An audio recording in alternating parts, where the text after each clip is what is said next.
సిరిసిల్లలో పోషణ అభియాన్ పథకంలో భాగంగా విద్యార్థులు, బాలింతలు, గర్భిణీలకు రాగి లడ్డూల పంపిణీ చేశారు కలెక్టర్ అనురాగ్ జయంతి.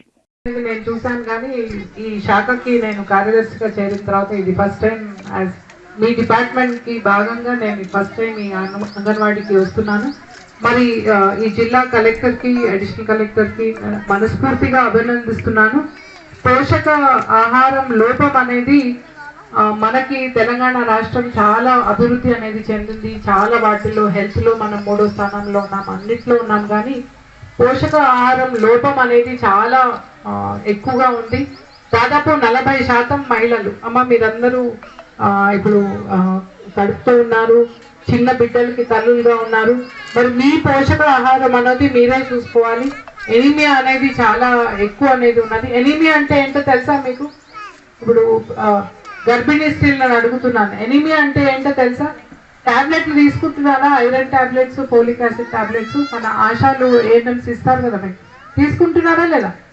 సో ఎనీమియా అనేది చాలా ఎక్కువ ఉంది. దాదాపు 40% మహిళలకి ఎనీమియా అనేది ఉంటుంది.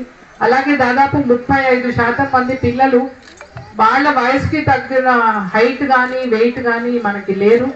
అది మన మంచి పోషక ఆహారం తీసుకుంటే వస్తుంది. అది మన ఇంట్లోనే పప్పు, ఆకుకూరలు ఇప్పుడే నా ముందర చెప్పిన వ్యక్తి చెప్పారు.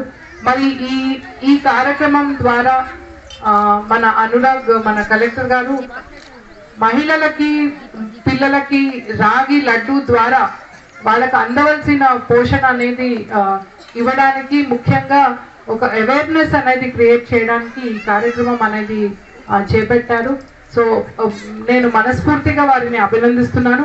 మీకు అనురాగ్ లాంటి కలెక్టర్ అనేది జిల్లాకు ఉండడం మీ అందరి అదృష్టం. ఎందుకంటే అంత పట్టించుకుని ఉండేటప్పుడు నేను ఇంతకుముందు హెల్త్లో, ఎడ్యుకేషన్లో కూడా అనురాగ్ డిపార్ట్మెంట్ అఫీషియల్స్, ఇక్కడికి వచ్చేసిన మీడియా మిత్రులు అందరికన్నా ముఖ్యంగా ఇక్కడికి వచ్చేసిన మన గర్భవతి మహిళలు, అలానే అంగన్వాడీ పిల్లలు అందరికీ నా నమస్కారం.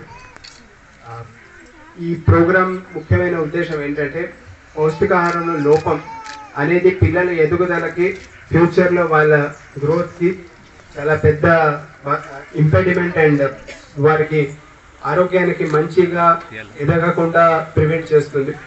అట్లాంటి లోపం సరిదిద్దుకోవడం కోసం వెల్ఫేర్ డిపార్ట్మెంట్ కావచ్చు, మెడికల్ అండ్ హెల్త్ డిపార్ట్మెంట్ కావచ్చు, ప్రభుత్వం వివిధ పథకాల ద్వారా పౌష్టికాహారం మన అంగన్వాడీ కేంద్రాల్లో అందించడం జరుగుతుంది.